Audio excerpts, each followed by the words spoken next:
This video will be looking at how flexible working is the way of the future. Flexible working has been defined by CIPD in 2020 as providing an individual flexibility over where, when, and the hours one works. Flexible working practices can include the following but not limited to: part-time working, where employees are generally contracted to work anything less than full-time; flexi-time, which allows employees to choose when to begin and end work within certain limits; job sharing, a form of part-time working where two or more people share responsibility; working remotely, employees work all or part of their working week at a location remote from the employer's workplace; and zero-hour contracts, where an individual has no guarantee of a minimum number of working hours. There is a strong demand for flexible working from men and women across all age ranges. Research by Sage indicates that 87% of us would like to work more flexibly. It can even motivate us more than financial incentives. Also, everyone in the UK has the statutory right to request flexible working since 2014. Therefore, it is important for all organisations to understand whether flexible working works for their organisation, the benefits of flexible working, and the detrimental impacts of not having it in place. I decided to choose this topic due to personal experience of the practice being implemented during my previous employment. Rolf's 2001 reflective model, What, So What, Now What, will be conducted to underpin specifics of my experience. Before COVID-19 in March 2020, I was travelling into work from 8:30am to 4:30pm Monday to Friday. The car journey was 35 minutes, therefore over an hour of travelling every day. When arriving at work, I always felt tired and a lack of motivation for the day ahead, dependent upon whether I had a smooth journey or stuck in hours of traffic due to rush hour. And I know many of you listening probably have experienced the same feelings. By the end of the day, I was again exhausted and this monotonous routine continued. However, when everyone was required to work from home due to COVID-19, I suddenly experienced the benefits of working from home. My organisation in May 2020 also implemented flexi-time with the requirement of working between the hours of 11am to... My previous employment provided an experience of both a non-flexible working environment to a flexible working practice. I was able to compare the dreary and tiresome feeling before my organisation implemented flexible practice compared to the sense of increased productivity and engagement. Once organisations were given the green light to allow employees back into the office, my company allowed us to continue to work from home, as they had already seen the benefits of this on employee satisfaction with 1 day a week in the office. I felt this allowed us to still interact face-to-face with one another, adding that sense of human interaction back into the work practice, but also allowed one to continue to be flexible in the working environment and hours to which they work in. I was able to manage my time more effectively, as I no longer needed to put aside over an hour of travelling into my schedule, and essentially adequate sleep resulted in working more effectively and efficiently, subsequently being more productive. Finally, now what? From my personal experience of both working environments, I would like to work in an organisation after I graduate that provides the opportunity for flexible working.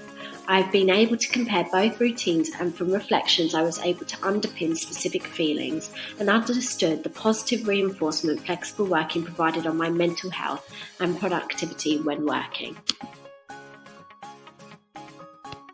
Using the helicopter view and looking at the organisation as a whole, there are different stakeholders that will be affected if flexible working is successfully implemented or not.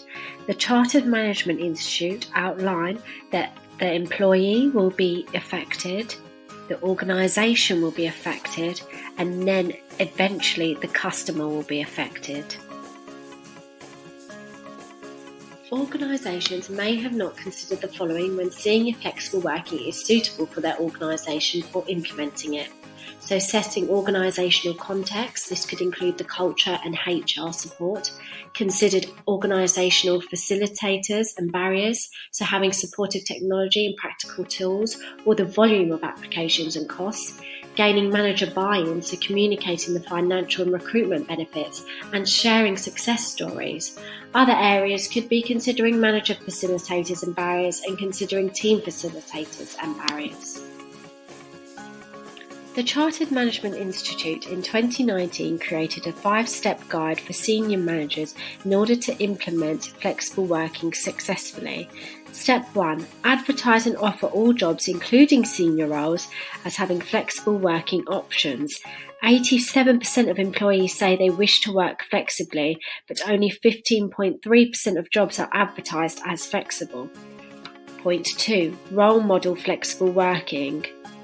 Visible senior role models who work flexibly and specifically part-time help signal that working flexibly does not stall career progression. Step 3. Communicate your flexible working policy and encourage discussions about flexible working at timely moments. Step 4. Train line managers to implement flexible working in a way that reduces work-life conflict. And Step 5. Measure and evaluate your policies to ensure that you're on the right track. Make sure you measure and track the outcomes you care about. Let's look at the possible benefits for the individual. So health and well-being. Having the ability to work flexibly was said to enhance general well-being and had other health benefits. The CMI recorded that 39% who are working flexibly have seen an improvement on their mental health. Positive impacts on attitudes and relationships. So flexible working is reported to give employees greater control and choice over their work. This generates a positive feeling surrounding their job and the organisation. Balancing caring or non-working responsibilities with work. Flexible working allowed employees to take on caring responsibilities. A CMI paper also indicated that employees who are caregiver roles outside of work mean that they aren't always able to afford the opportunity to recharge and care for their own mental health in their free time, which then leads to an increased chance of stress and burnout. General work-life balance. So flexible working was seen to enable and generate general improvement in work-life balance and reduce commute time and increase the benefits for the organisation. So retention and recruitment. So being able to recruit and retain employees is a way to lead to financial gains and potential competitive advantage. Employee engagement and loyalty. So flexible working has been linked to higher employee engagement, leading to employees being more flexible and loyal to the organisation. Positive influence on work performance. So flexible working was seen as increasing productivity and quality of work. And then finally, positive work culture. So flexible working has been seen as creating a positive work culture in which employees feel valued. Now, let's look at a multinational firm, Deloitte, who successfully implemented flexible working using the framework as you can see on your left. Firstly, they have a time flex, so shifting the hours you work. They have a microflex, which is short breaks during the workday, a place flex, which is working in different places, a team flex, planning as a team to help everyone, hours flex, which is choosing to work part-time, travel flex to manage the impact of your work travel, leave flex, which is extending your holiday up to 12 weeks, school flex, covering the school holidays, and finally career flex, which is the time to pursue your own goals. This example provides a long, extensive way that all organisations can try to implement at least one way to create flexible working within their organisation. Another example of successful implementation of flexible working is the NHS. As you can see on the screen, the NHS have provided specific guidance for their employers. An article by Forbes includes stats that say that 65% of employers believe flexibility has seen a positive effect on productivity, and 56 employees have seen a positive effect on their time management. There is a widespread demand for flexible working, especially since the COVID-19 crisis. Matthias Talman, partner for human capital at Deloitte, outlined that when the world of work changes, the workplace also needs to change.